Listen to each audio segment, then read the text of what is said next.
Hello Scorpio, welcome dito sa aking channel, Kapalaran 888. Welcome guys. Alamin natin Scorpio kung ano ang messages, vibration, gabay, energy para sa inyong lahat. Tayo general reading, so gamitin natin ang ating emosyon, emosyon, intention, intuition para dito sa barahan ito. O I mean sa reading na to. Okay, telepathy. Scorpio. Number 22 to.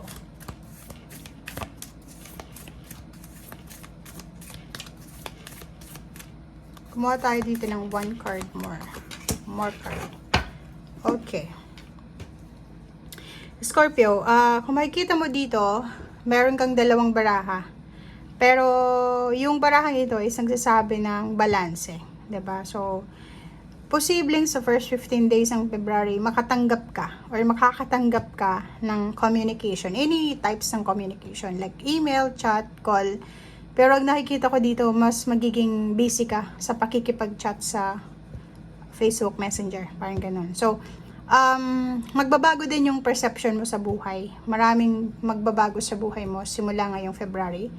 8, 9, 10, 11, 12, completion. So, nakikita ko sa'yo dito na nakapag-desisyon ka na or makakapag-desisyon ka na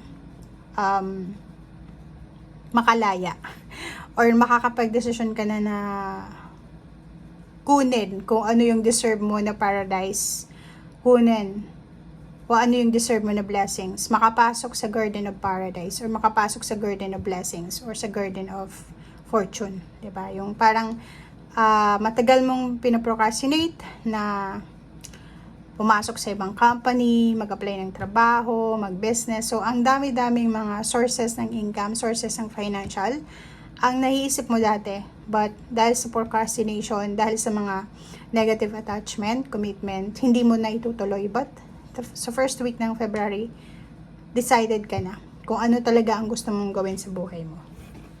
Okay, thank you.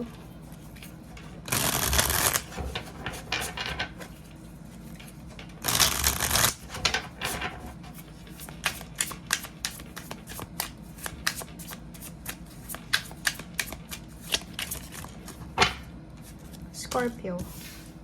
Okay, next card natin is meron ka ditong 8 of Swords. So, yun.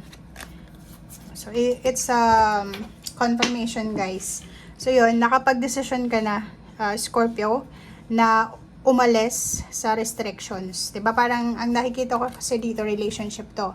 So, may mga sufferings kayo, diba? Yung, halimbawa, may kakayahan ka naman na magkaroon ng freedom sa relationship, may kakayahan ka naman magkaroon ng kalayaan, or pwede mo naman magawa yung lahat ng gusto mo while on a relationship ka, pero hindi mo ginagawa kasi nakafocus ka sa parang gusto mo magkaroon ng yung stable na relationship sa asawa mo or live-in partner or sa anak. So, pinagpaliban mo yung self mo, yung sarili mo, naging selfless ka instead na maging selfish. But this first week ng February, sinasabi ng barahan na nakapag-desisyon ka na. Decision making to eh. Nakapag-desisyon ka na kailangan mong unahin ang sarili mo. Nakapag-desisyon ka na kailangan mong lakasan ang loob mo. And hindi ka nabubuhay dito sa mundo dahil para sa asawa mo, para sa live-in partner mo, sa girlfriend, sa boyfriend mo, or sa family mo. Nabubuhay ka para sa sarili mo. Parang ito yung nakikita natin. Isang decision making ang gagawin mo na posibleng magbigay ng kalungkutan sa mga tao sa paligid mo. Pero hindi mo naman obligasyon yung feelings ng mga tao sa paligid mo. Yung decision making mo, it's either makaapekto yan sa iba or it's either makaapekto sa iyo. Pero ang mas importante is dapat yung epekto niyan is sa sarili mo lang. Kasi kung lahat ng decision making mo ay titingnan mo kung may magiging masaya or malungkot sa paligid mo, tapos ipoprocrastinate mo na naman, ihahang mo na naman yung decision mo kasi ayaw mo silang malungkot, magalit, walang mangyayari sa'yo. Mananatili ka dito sa 8 of Swords. Mananatili ka sa restrictions, mananatili ka sa paghihirap, emotionally, financially, spiritually. Okay? So, nakikita natin dito yung sobrang courage ang kailangan mo para makapagsimula ng bagong buhay or para magawa yung kung ano man ang gusto mong gawin sa buhay mo para makalaya ka.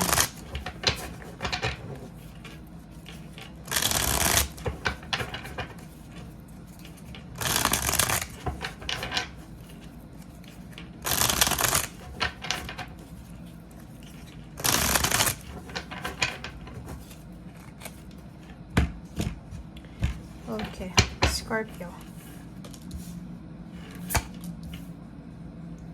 Okay, so yun na nga. Nakikita ko sir dito, may good news na parating. It's a double confirmation dito, di ba?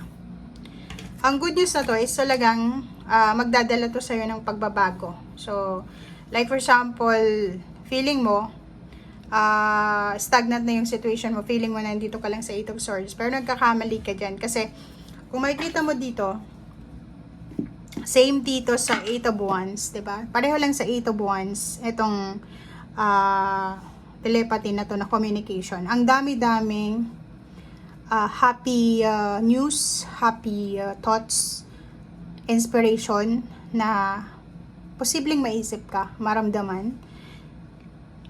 And sinasabi ng barahan na may new beginnings dito. Parang may magbo-blossom, may magbo-bloom na new beginnings, pagbabago sa buhay mo.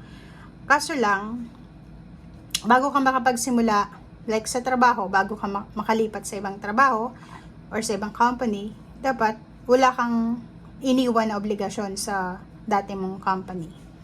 Tapusin mo kung ano yung dapat tapusin, ayusin mo yung dapat ayusin, bago ka magdesisyon na tumalon sa isang situation. Sunod card, sinasabi ng baraha, magpakatatag ka. Kasi yun lang yung kailangan mo sa ngayon. Kailangan mo lang is confidence. Confidence level na mataas. 'Di ba? Lakas ng loob, kapal ng mukha. Parang ganun. And nakikita natin dito guys na kung makikita mo yung magician, may mga tao sa paligid mo na naging konektado sa'yo for several years. And sila yung naging dahilan kung bakit yung confidence level mo biglang bumaba. 'Di ba? Instead na suportahan ka, minamaliit ka. Instead na purihin ka, ginajudge ka pa. Criticize ka pa.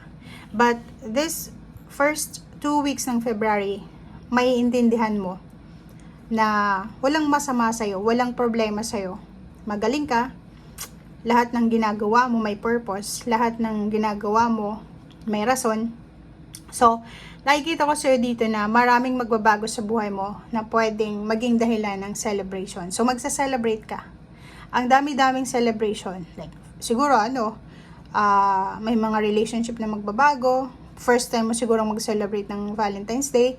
First time mo siguro magkaroon ng mga kaibigan or support system na tutulungan ka. So, parang ganun. So, first time mo siguro makapagtrabaho sa isang company.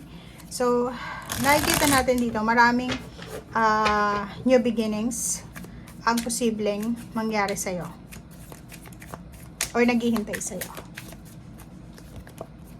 Okay, the Moon card and 6 of Pentacles. So, nakikita natin dito na makakaalis ka na sa takot mo. Like yung mga Scorpio na may mga utang sila, siguro makakabayad na kayo ng utang nyo, fully paid na. And yung iba sa inyo dito, may mga takot kayo eh. Parang iniisip nyo na yung balance sa pera, 'di ba? Yung healing ng giving and receiving, parang hindi masyadong balance sa iyo.